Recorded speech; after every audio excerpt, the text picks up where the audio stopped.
लेकिन जब तक कानूनी प्रक्रिया पूरी नहीं हो जाती है, उसमें 2 महीने, 6 महीने, साल, 1 साल, 5 साल, जब तक कानूनी प्रक्रिया संपूर्ण नहीं हो जाती, अदालत का फैसला नहीं आ जाता, तब तक देखिए डिपोर्टिंग संभव नहीं है। अब मीडिया वाले जो दिन भर टीवी न्यूज़ चैनलों में वापस पाकिस्तान भेज देना चाहिए, वापस पाकिस्तान, ऐसे नहीं होता है। ये कानूनी की एक प्रक्रिया है, कानून के हिसाब से न चलेंगे तो कानून जब तक अपनी प्रक्रिया पूरी नहीं करेगा, उसे आप पाकिस्तान नहीं भेज सकते, चाह करके भी नहीं भेज सकते। इच्छा भी अगर वो अभी सरकार को कि मैं इसे भेज दूंगा तो नहीं भेज सकते हैं। जासूसी का एंगल निकला तब भी नहीं भेज सकते हैं, जासूसी का एंगल निकलेगा तो जेल जाएगी, और जासूसी का एंगल नहीं निकला तब भी नहीं भेज सकते जब तक कोर्ट ना आदेश दे दे कि ये अब इसके भारत में रहने लायक नहीं है। ये तो पहले तो अदालत के आदेश जब तक नहीं आ जाते हैं, इस मामले में मैं समझूंगा कि सरकार ने बिल्कुल सही पक्ष लिया। सरकार की तरफ से कोई भी अनर्गल बयानबाजी नहीं आई है, बिल्कुल कानून अपनी प्रक्रिया से काम कर रहा है। ये मैं समझूंगा कि सरकार का स्टैंड बिल्कुल सही है। क्या सीमा डिपोर्ट कर दी जाएगी, पाकिस्तान भेज दी जाएगी? क्या सीमा को भारत की नागरिकता मिलेगी? क्या सीमा जासूस है? नमस्कार, मैं Pankaj Chandravanshi, Monday morning news network का प्रधान संपादक। मैं अपना आज इस विषय पर अपना विश्लेषण रखूंगा। इससे 1 सप्ताह पहले करीब मैंने अपना विश्लेषण रखा था कि सीमा जासूस नहीं है, जासूसी एंगल नहीं है सीमा का, जितनी खबरें अभी आ रही है। कारण कि हम तो सीमा की पूछताछ कर नहीं रहे हैं, तो हमारी जो जानकारी है वो जो खबरें आ रही है उसी आधार पर हम अपनी जानकारी रख रहे हैं। तो जितनी जानकारी अभी तक सार्वजनिक है, जो मीडिया प्लेटफॉर्म से सोशल मीडिया प्लेटफॉर्म पर जो कंटेंट अवेलेबल है, उस कंटेंट के आधार पर ही मैंने अपना विश्लेषण दिया था कि सीमा जासूस नहीं है। और एटीएस ने भी अपनी जांच में एक प्रेस रिलीज जारी कर दिया कि उसके में जासूसी का एंगल नहीं मिला है। तो एक तो बात मंडे मॉर्निंग की एक बात तो प्रमाणित हुई कि हमने 1 सप्ताह पहले जो अपना विश्लेषण दिया था वो सही निकला। मैं वीडियो के डिस्क्रिप्शन में वो डाल दूंगा, आप उसे पढ़ लीजिएगा। अब आते हैं इस बात पर कि क्या सीमा को डिपोर्ट किया जाएगा या नहीं किया जाएगा। देखिए, यदि सीमा जासूस है तो जासूस का डिपोर्टेड नहीं होता है, जासूस को जेलों में रखा जाता है। तो यदि जासूस है तो ऐसे ही डिपोर्ट नहीं होगा। और डिपोर्ट की बात तभी सामने आती है जब जासूस नहीं है, और यदि जासूस नहीं है तो उसे भारतीय नागरिकता मिलेगी या पाकिस्तान भेज दिएगा। ये पूरे भारत का ये सवाल अभी समझिए हर आम और खास के बीच में यही सवाल है। इस मामले में शुरू करने से पहले समझिए कि सीमा जमानत पर है, कोर्ट ने उसे जमानत दिया। जमानत किन शर्तों पर दिया? इस शर्तों पर दिया कि सीमा ने कहा है कि उसने नेपाल में शादी कर लिया, हिंदू रीति रिवाज से शादी कर लिया। हालांकि बाद में कुछ कैमरा न्यूज़ चैनल वाले पहुंच गए पशुपतिनाथ मंदिर कि भाई वाकई में शादी किया कि नहीं किया। हालांकि पशुपतिनाथ मंदिर में कोई भी नहीं मिला, कोई भी सबूत नहीं मिले कि वो रजिस्टर नहीं है मैरिज। लेकिन एक वीडियो है जिसमें उसको सिंदूर लगा रहे हैं एक दूसरे को, मतलब सीमा को सिंदूर लगा रहा है सचिन, और होटल के मैनेजर ने भी ये बात स्वीकार किया है कि हाँ इसी कमरे में उन्होंने सिंदूर लगाया। तो देखिए, शादी तो प्रमाणित हो गई, रजिस्टर्ड हो या ना हो, किंतु हिंदू रीति रिवाज से मांग में सिंदूर भरना, मंगलसूत्र पहनाना, गले में माला पहनाना, ये एक विवाह की प्रक्रिया मानी जाती है और कोर्ट इसको अनुमति, ये लीगल है। और दोनों सामने से आकर कह भी रहे हैं कि हम दोनों पति पत्नी हैं, तो शादी तो देखिए वैलिड है। देर सवेर इसे कोर्ट भी मानेगा, ये अलग बात है। सीमा का तलाक हुआ कि नहीं हुआ, ये भी एक फैक्टर है। शादी को मानने से पहले उसको तलाक को मानना पड़ेगा, क्योंकि एक तलाक हुए बगैर आप शादी की मान्यता देना भी मुश्किल है। तो सीमा ने कहा है कि वो नेपाल में पहले वो हिंदू रीति रिवाज से शादी की। देखिए, पाकिस्तान में लागू है सरिया कानून लागू है, और उस पाकिस्तानी कानून के अनुसार वो चूँकि वो लड़की अब हिंदू धर्म में आ गई, धर्म उसने बदल लिया, तो शादी वैसे ही उनकी खारिज हो जाती है। तो अगर उसने नहीं भी दिया तलाक तो तलाक का ग्राउंड ऐसे ही बन जाता है, और भारतीय कोर्ट चाहे तो उसके तलाक को मंजूरी कर दे सकती है, क्योंकि इस्लामिक नियम के अनुसार वो वैसे ही अब उसकी पत्नी रही नहीं। धर्म बदलने के साथ ही उस पर तो ब्लास्फेमी आ गया, उस पर इस निंदा का कानून आ गया, उस पर तो उसको तो मौत की सज़ा हो गई इस्लाम के नियम के अनुसार। इस्लाम के मैं पाकिस्तान के कहता हूँ, पाकिस्तान के बहुत से मौलानाओं ने भी ये बात कहा है कि अब वो उसको काबिल क्या कहते हैं, शब्द नहीं आ रहा मुझे, वाजिबुल कत्ल, तो वो कहा है। तो शादी तो खारिज है, तलाक दे या ना दे शादी खारिज है, तो वो ग्राउंड तो हो गया। शादी अब कोर्ट मान्यता देगी, लंबे समय तक चलेगा, कानूनी प्रक्रिया है।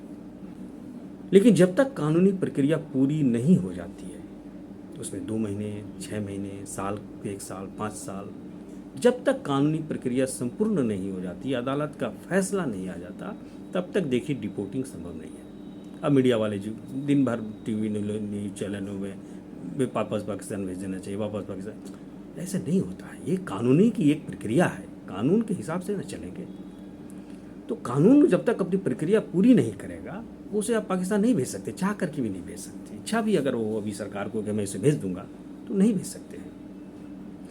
जासूसी का एंगल निकला तब भी नहीं भेज सकते हैं, जासूसी का एंगल निकलेगा तो जेल जाएगी, और जासूसी का एंगल नहीं निकला तब भी नहीं भेज सकते जब तक कोर्ट ना आदेश दे दे कि ये अब इसके भारत में रहने लायक नहीं है ये। तो पहले तो अदालत के आदेश जब तक नहीं आ जाते हैं, इस मामले में मैं समझूंगा कि सरकार ने बिल्कुल सही पक्ष लिया। सरकार की तरफ से कोई भी अनर्गल बयानबाजी नहीं आई है, बिल्कुल कानून अपनी प्रक्रिया से काम कर रहा है। ये मैं समझूंगा कि सरकार का स्टैंड बिल्कुल सही है। उन्होंने कोई स्टैंड नहीं लिया, वो चूँकि अदालत के आदेश का इंतजार कर रहे हैं, वो अपनी जगह पर सरकार का स्टैंड एकदम सही है मेरे हिसाब से। मीडिया का तो काम है, उनका जो काम है वो अपना कर रहे हैं, तो वो भी अपनी जगह पर सही है। अब है कि सीमा का भविष्य, सचिन का भविष्य, उसके बच्चों का भविष्य। उन्होंने राष्ट्रपति को गुहार भी लगाई है। तो राष्ट्रपति देखिए सीधे तौर पर तो कोई फैसला नहीं लेते नहीं है, आप नहीं जानते होंगे तो आप जान लीजिए कि राष्ट्रपति निजी स्वतंत्र फैसले नहीं लेते हैं। राष्ट्रपति का जो फैसला होता है वो सरकार का ही फैसला होता है, तो फैसला अल्टीमेटली सरकार को ही लेना है। और सरकार आप जानते हैं अभी वेट एंड वॉच की स्थिति में है, कानून का इंतजार कर रहे हैं, कोर्ट के फैसले का इंतजार कर रही है। सरकार को यदि डिपोर्ट करना होता, यदि सरकार को वापस भेजने की मंशा होती, तो पहले ही दिन जिस दिन समान से जमानत मिल रही थी उसी दिन वो कह देते, सरकार अपना पक्ष रख देते कि हमें इसे डिपोर्ट करना है। लेकिन उन्हें डिपोर्ट करने की बात नहीं कही, तो सरकार की यहाँ पर मंशा अभी इंस्टेंटली डिपोर्ट करने की नहीं है, पहली बात सोच सकते हैं। अब सचिन ने सीमा से शादी किया है। देखिए हर व्यक्ति को शादी करना एक कानून अधिकार है, एक फंडामेंटल राइट है। विवाह, आप किसी को विवाह से वंचित नहीं कर सकते, और ऐसा कोई कानून भी नहीं है कि आपको भारतीय नागरिक से ही शादी करना पड़ेगा। आप कहीं से कहीं भी शादी कर सकते हैं। हर व्यक्ति की अपनी इच्छा के अनुसार किसी से भी विवाह कर सकता है, ये उसका मौलिक अधिकार है। और सचिन ने पाकिस्तानी लड़की से शादी किया है, तो ये उसका अपराध नहीं है। इसे अपराध की श्रेणी में आप नहीं रह सकते हैं कि क्यों पाकिस्तानी लड़की से शादी कर लिया, तो वो किया है, वो उसका अधिकार है शादी करना। अब वो सरकार उसे यहाँ रहने देगी नहीं रहने देगी, ये प्रक्रिया कोर्ट की प्रक्रिया से क्लियर होगा, लेकिन विवाह करना उसका अधिकार है। उसने उसी अधिकार के तहत विवाह किया, और उसी अधिकार के तरह वो पत्नी को लेकर के आया, अवैध तरीके से लेकर के आया। तो अवैध तरीके के जो सजा होते हैं वो सजा भुगतने के लिए तैयार है, बयान भी दे रहे हैं कि मैं सजा भुगतने के लिए तैयार हूँ। अपने अधिकार के तहत उसने विवाह किया।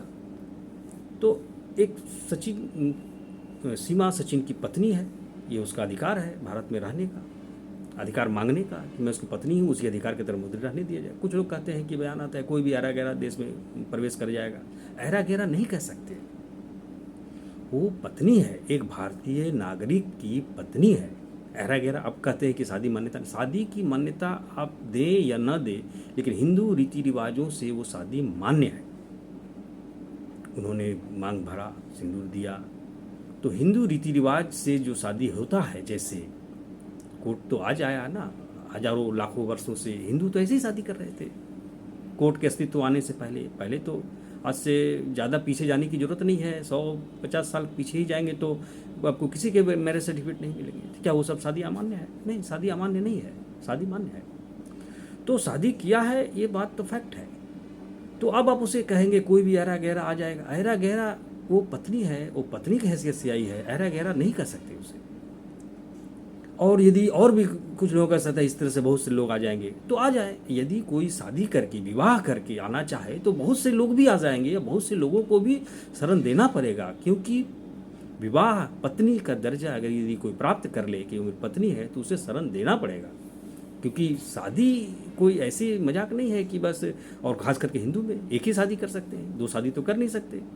तो सचिन की पहली शादी है, तो शादी उसने किया है और उसकी पत्नी पत्नी की हैसियत से लाया है। अब वो एक आ जाए, 100 पत्नियां आ जाए और भी स्त्रियां महिलाएं आ जाए शादी कर ले, तो सभी को शरण देना पड़ेगा, क्योंकि शादी एक व्यक्ति का कानूनन अधिकार है। पहले इस बात को अच्छे से समझ लीजिए। आप किसी को उसके शादी की इच्छा से, शादी से खारिज नहीं कर सकते। अब बात आती है कि सरकार उसे रहने देगी या नहीं रहने देगी। देखिए, डिपोर्ट तो सरकार नहीं कर पाएगी, ये मैं अभी अपने वीडियो में अपने दावे के साथ कहता हूं कि सरकार डिपोर्ट नहीं कर पाएगी। कारण मैंने बता दिया, पत्नी है उसकी, उसके बाद भी सरकार डिपोर्ट कर सकती है, अधिकार है, सरकार के पास अधिकार है। मैं सरकार को चैलेंज नहीं कर रहा, बात को दूसरे तरीके से ना लें। मैं दूसरी बात कर रहा हूं कि सरकार किस तरीके से उसे डिपोर्ट नहीं करेगी, क्यों करेगी, इसके आधार क्या क्या है। तो पहला आधार तो ये हो गया कि वो उसकी पत्नी है, उसने शादी कर लिया, ये एक आधार बन गया सरकार को डिपोर्ट नहीं करने का। दूसरा आधार क्या है? दूसरा आधार है मानवीय पहलू। देखिए, एक औरत अपने 4 बच्चों को लेकर के आई है। अब यहाँ पर लोग कहेंगे कि जासूस, भाई जासूसी को पहले किनारे रखो, जांच एजेंसियाँ जांच कर रही है। अगर जासूस होकर निकलेगी तो उस जांच एजेंसियाँ उसको जेल में रखेंगे। मैं यहाँ जासूस वाले एंगल पहले ही जांच एजेंसियों ने क्लियर कर दिया, जासूसी एंगल नहीं निकला। मैं उस एक ही बात को बार बार नहीं कहूँगा, वो जांच विषय का विषय है, जांच करे। उन्होंने राष्ट्रपति को भी लिखा है, अपने पत्र में लिखा है कि आप हमारा डीएनए टेस्ट करा लीजिए, बच्चों का डीएनए करा लीजिए, ठीक है नहीं। कोई भी जासूस अपने बच्चों को लेकर के नहीं है, पहले इस बात समझिए। जासूस लोग करते हैं किस लिए करते हैं? अपने परिवार के लिए करते हैं, अपने परिवार के समृद्धि के लिए करते हैं। जो कोई भी इंसान अपनी मेहनत करता है अपने परिवार के लिए करता है। तो कोई अगर जासूस भी होगा तो अपने बच्चों को लेकर के नहीं आएगा। ये कॉमन सेंस की बात है, ये किसी को समझ में नहीं आ रहा। ठीक, मैं उस विषय में जाना ही नहीं चाहता, मैं दूसरे विषय पर हूँ। तो मानवीय पहलू की मैं बात कर रहा था। मानवीय पहलू यह है कि एक महिला आई है, 4 बच्चों को लेकर के आई है, पाकिस्तान से आई है, एक ऐसे देश से आई है जहाँ ब्लास्फेमी एक्ट है, धर्म बदलने पर मौत की सज़ा है। उस देश से महिला आई है, नेपाल में उसने धर्म बदल लिया। बयान में तो कह रही है कि वहीं पर उसने धर्म बदल लिया था, हिंदू रीति पालन करने लगी थी, किसी को जानकारी नहीं थी। अब ब्लास्फेमी एक्ट तो उस पर उसी समय से लग गया। अब यदि हम उसे डिपोर्ट कर दें और यदि ब्लास्फेमी एक्ट के तहत उसको सज़ा हो जाए या उसे मार दिया जाए, कोई मार दे, तो क्या बताइए, जो लोग आज सीमा को बाहर भेज देने की वकालत कर रहे हैं, क्या अगर सीमा की जान चली जाए तो क्या वो अपने आप को माफ़ कर पाएंगे कभी? ये मानवीय पहलू नहीं है। भारत 150 करोड़ की आबादी वाला देश है। 1 ट्रिलियन 3 ट्रिलियन की दावा रखते हैं हमारे प्रधानमंत्री जी, हम इकोनॉमी बन जाएंगे। और एक महिला 5-4 बच्चों को लेकर के आई है शरण मांगने के लिए, बार बार कह रही है, रो करके कह रही है कि मैं नहीं जाऊँगी, मुझे मार दिया जाएगा। और ऐसे में हम उसे ज़बरदस्ती यदि भेज दें और सच में कुछ घटना घट जाए तो भारत की बहुत बदनामी होगी, पूरे देश में, पूरे विश्व में होगी कि एक 4 बच्चे और एक महिला को देश शरण नहीं दे सका। तो देखिए, मानवीय पहलू के आधार पर भी भारत सरकार डिपोर्ट नहीं कर पाएगी। देखिए, मैं बता रहा हूँ क्यों सरकार डिपोर्ट नहीं कर पाएगी, क्या क्या आधार है। पहला आधार मैंने बताया, पत्नी, शादी कर लिया है। तो पत्नी एक मौलिक अधिकार के तहत, व्यक्ति का मौलिक अधिकार है, उस अधिकार के तहत वो उसकी पत्नी है, वो सरकार डिपोर्ट करना सरकार के लिए मुश्किल है, कर सकती है फिर भी सरकार। लेकिन दूसरा आधार आ गया मानवीय पहलू। देखिए, मानवीय पहलू को ओवरकम करना, उसको हर्डल को पार करना सरकार के लिए मुश्किल है, क्योंकि पाकिस्तान के बारे में हर किसी को पता है। और जैसे धमकी आ रही है, मैसेज आ रहे हैं, तो कुछ न कुछ तो घटना कर ही देंगे। पाकिस्तान गारंटी नहीं दे पाएगा कि मैं इसका कुछ नहीं होगा, कोई चाहे कोई कितना भी कर ले, पाकिस्तान जैसे देश में संभव नहीं है। तो मानवीय पहलू जो है वो सबसे बड़ा आधार है उसको डिपोर्ट नहीं कर पाने का। इसके अलावे भी कई पहलू हैं, जैसे दोनों पति पत्नी हैं, साथ में रह रहे हैं, 2-2.5 महीने हो चुके करीब। जाहिर है, महिला यदि प्रेग्नेंट हो गई, उसके बच्चे हो गए, तब भी सरकार के लिए डिपोर्ट करना मुश्किल हो जाएगा। एक बच्चे को उसकी माँ से सरकार ऐसे भी नहीं, बच्चा तब भी सरकार के लिए मानवीय पहलू की बात है। हालांकि मैं कानून में इसमें नहीं जा रहा हूँ, कानून में पेचीदगियाँ है, प्रेग्नेंट होने के बाद भी सरकार डिपोर्ट कर सकती है, कानून है, लेकिन मैं बात कर रहा हूँ मानवीय पहलू की। और तीसरा एक महत्वपूर्ण बात है कि सीमा के समर्थक, देखिए, सीमा के समर्थक बड़ी तेजी से हर रोज भारी संख्या सीमा के समर्थक बढ़ रहे हैं और एक बड़ा तबका सामने आ रहा है कि उसे रहने दिया जाए। यदि जो जासूस नहीं है तो उसे रहने दिया जाए। तो ऐसे में सरकार उन सब की अनदेखी नहीं कर सकती है। सरकार क्या है? वो जनप्रतिनिधि ही तो है, जनता के प्रतिनिधि ही तो है। तो जनता यदि चाहती है कि एक महिला यदि जासूस नहीं है, कोई उसे अवैध कार्य नहीं किया, केवल प्रवेश करने, देश में प्रवेश करने के अलावे किसी अवैध गतिविधि में लिप्त नहीं है, उसके बच्चे हैं, वो जासूस नहीं है, तो उसे रहने दिया जाए। यदि जनता की इच्छा है तो सरकार को मानना पड़ेगा जनता की इच्छा को। सरकार जनता की इच्छा के विरुद्ध नहीं जा सकती है। पूरे देश की बात क्या करूँ? यदि जिस समाज में ये मीना समाज, यदि केवल मीना समाज ही एकजुट होकर के यह कह दे कि हम डिपोर्ट नहीं होने देंगे, ये हमारी बहू है, इसे रखा जाए, यदि जासूस नहीं है तो, मैं एक बार फिर क्लियर कर दूँ, यदि जासूस नहीं है तो, यदि मीना समाज ही एकजुट हो जाए तब भी सरकार के लिए मुश्किल हो जाएगा डिपोर्ट करना। यहाँ तो पूरा आधा देश, आधे से भी अधिक लोग चाहते हैं कि सीमा को डिपोर्ट ना किया जाए। तो अपने अनुभवों के आधार पर, अपने पत्रकारिता के अनुभवों के आधार पर मैंने ये अपनी बात रखी। विश्लेषण हमारा कैसा लगा कमेंट करके हमें ज़रूर बताएं। हमारे चैनल को लाइक एंड सब्सक्राइब कर लें, फॉलो कर लें, ताकि आने वाले समय में हम और भी इस तरह के वीडियो बनाएंगे। यदि पाठकों का सहयोग मिला और हमें लगा कि पाठकों की रुचि है, तभी हम इसको कंटिन्यू करेंगे, क्योंकि और भी बहुत सारे काम होते हैं। तो यदि पाठकों की रुचि हुई तो हम इसको कंटिन्यू करेंगे आगे, और भी बहुत से मुद्दों पर हम लाएंगे वीडियोज, सीमा पर भी लाएंगे, और भी बहुत सारी देश में जो घटनाएं घट रही है उस पर भी अपना निष्कर्ष हम देंगे, और कोशिश करेंगे जनता की उम्मीदों पर खरा उतरने का। हमारा विश्लेषण सटीक हो, जनता के बीच में केवल सनसनी फैलाने के मकसद से ना हो, केवल जनता के में कौतूहल पैदा करने के मकसद से ना हो, केवल टीआरपी बटोरने का उद्देश्य ना हो, केवल एक सटीक, एक नपातुला विश्लेषण मैं कोशिश करूँगा। आगे सहयोग की अपेक्षा है सभी पाठकों से। लाइक और सब्सक्राइब करें, फॉरवर्ड करें, ज़्यादा से ज़्यादा इसको आगे बढ़ाएं, ताकि हमारा भी मनोबल बढ़े और हम आपके लिए और अच्छे से अच्छा वीडियो कंटेंट सामने लेकर के आए। धन्यवाद।